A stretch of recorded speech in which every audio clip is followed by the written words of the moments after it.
What if you can get a 40-watt bicolor light with amazing lighting effects that came straight out of the 80s? Well, today we are talking about Retro Light from LENSGO. I've been testing it with real client shoots, so today we are breaking everything down, the good, the bad, and the ugly, and who's this actually for? Let's start with the design. It's about the size of water bottle, it's very lightweight, about 500 gram, and that's because it's made all of plastic. I gotta admit though, it feels a little bit cheap in hand, but it's very lightweight, so you can pop it on a tripod, light stand, or you can attach it to the accessories that comes with it in the box, and we're gonna talk about that in a second. This is the most important part of the review, so pay attention. In the back of the light, there is one button and one dial.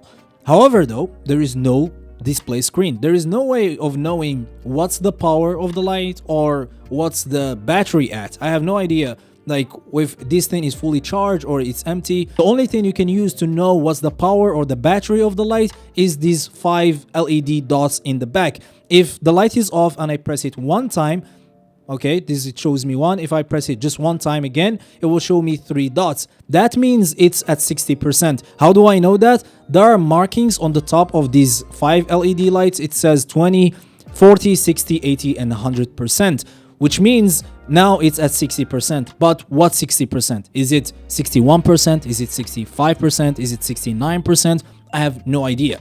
Now, after you turn on the light, you have to press and hold. Now, it will go all the way up. Now I have to dial in a little bit. Now the light will get on. As you can see, it's really powerful. If I press the power button again, it will switch to warm light or tungsten light. If I press it again, it goes back to the cold light. Now the same LED lights in the back will be the indicator of the power of the light. If I keep dialing this one all the way to the right, you can see that the dot is moving up.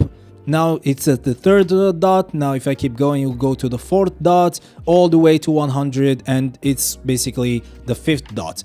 Now that's the only thing you can use to know like what's the power of the light. This is really strong. I really believe them when they say this is 40 watts light. It's really strong. If you press the power button twice, it will take you to the lighting effects. The one I definitely see myself using is the paparazzi. I can see myself using it a lot in fashion shoots or product shooting, and actually I used it already in one of my previous client shoots, and I really like it.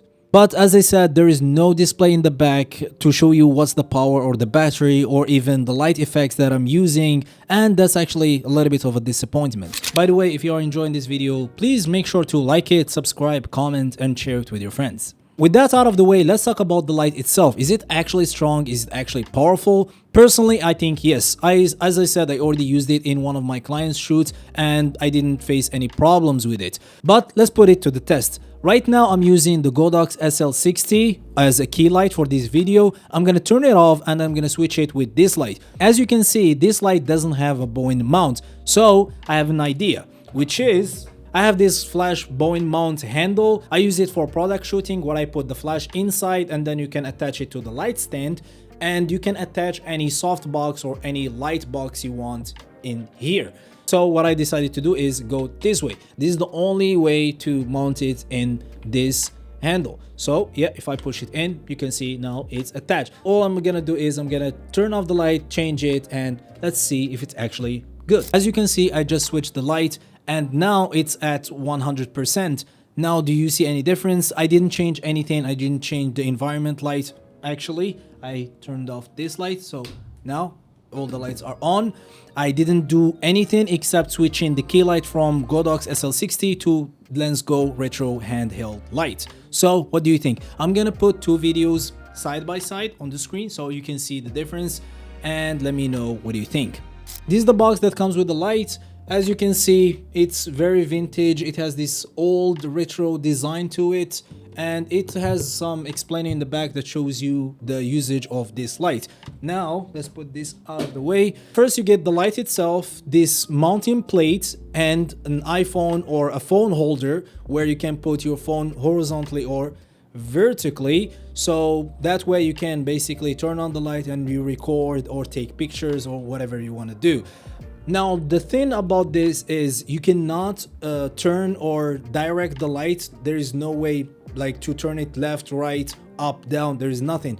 Basically, once you install it, it's face forward, and that's it. That's your only option. It comes also with this diffusion box or diffusion cover where you can attach to the light, and yeah, that's it. And also comes with a USB cable to charge it, and yeah, that's basically it. Let's talk about who's this light for and who isn't. It's definitely not for professionals. As I mentioned before, it doesn't give you full control over the light, where you can't control the temperature of the light, or you don't know what's the exact percentage of the battery or the exact power of the light.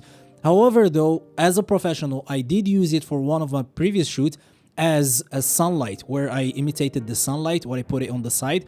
So it was actually good, and it was actually good power enough for that shoot.